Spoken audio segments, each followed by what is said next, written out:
Now, from the Columbia Basin, your local news source, this is iFIBER 1 News, presented in high definition.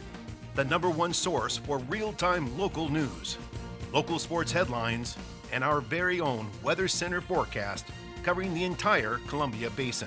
With your iFIBER 1 News team, reporting news in real time as it's happening. From the iFIBER Communications HD broadcast studio in Ephrata, Washington, this is iFIBER 1 News, and it starts now.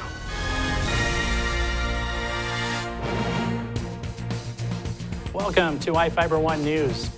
I'm Cody Johnson with news from around the Columbia Basin for Monday, April 29th. Tonight we report on Grant County Prosecutor Angus Lee working to keep a robbery conviction and about a fire that killed livestock near Quincy.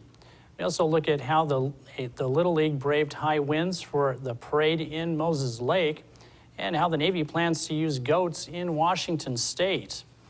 In sports, the Mariners have won 3 out of their last 4 games, and we have breaking news from the NBA on Seattle's attempt to get the Sacramento Kings. Our spotlight story tonight is about the end of the regular legislative session with an update from Judy Warnick. And we have the latest weather forecast for the Columbia Basin from the iFIBER 1 Weather Center. Our top story tonight, Grant County prosecutors are arguing the word should wasn't enough to overturn a robbery conviction. The prosecutor's office is asking the Washington State Court of Appeals to reverse its earlier decision to overturn Darrell Smith's convictions for robbery in the first degree, unlawful imprisonment, assault in the second degree, harassment, and theft in the second degree. The judges felt the word should in the jury instructions allowed the jury to think the prosecutors didn't need to prove Smith was guilty beyond a reasonable doubt. Prosecutor Angus Lee stated after reviewing the decision, they decided to ask the appellate court to reconsider.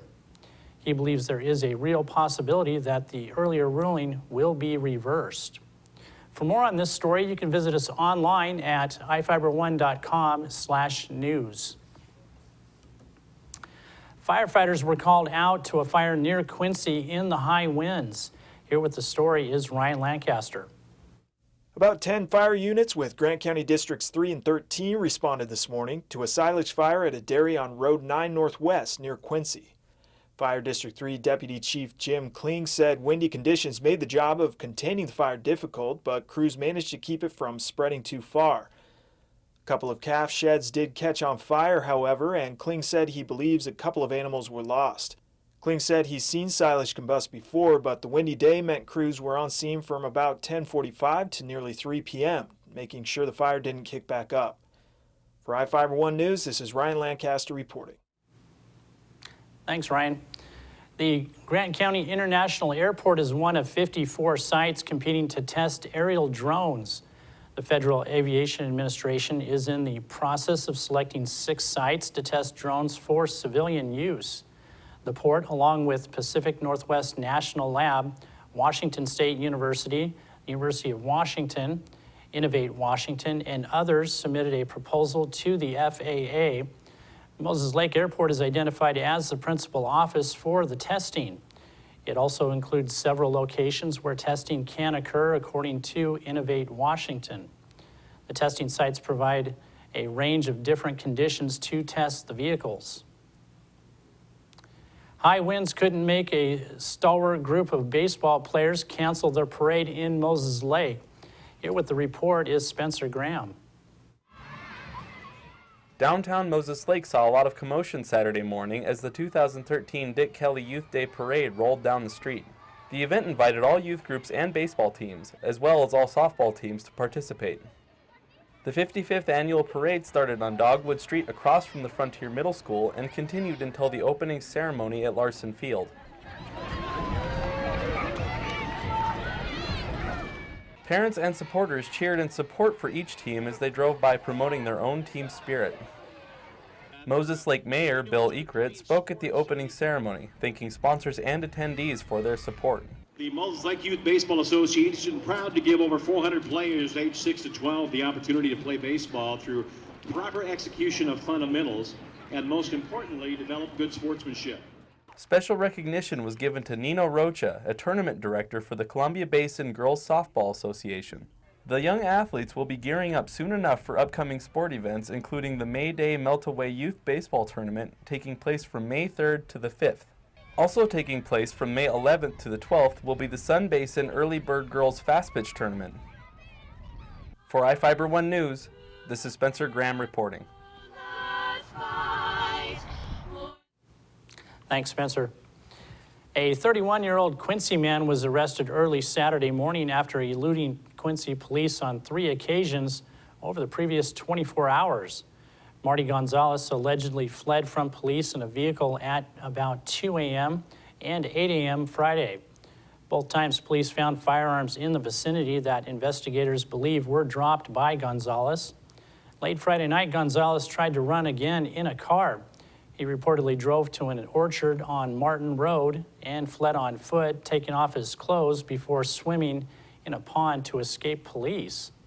It didn't work and he was arrested. His passengers did evade police, but the investigation is ongoing. The Moses Lake Medical Team hosted a group of African musicians during the weekend to help raise funds for a trip to Nigeria. Here with the story is Ryan Lancaster. Attendees of A Night to Remember helped raise thousands of dollars that will allow a local medical team to head back to Nigeria for a 6th time. While organizers didn't have a final tally as of press time, somewhere between $15,000 and $20,000 was brought in. The dinner and silent auction was held Saturday, April 27 at the Grant County Fairgrounds. Nearly 200 people turned out to eat a gourmet dinner and put bids in on hundreds of items, many of which were Africa-oriented. The main attraction was a troupe of Nigerian musicians who put on a show featuring traditional dress before performing music from their homeland. The night was dedicated to helping a team of medical professionals travel to Nigeria this coming summer. The fundraiser will finance medications and supplies for the medical missions, which aim to serve people who have little or no access to health care.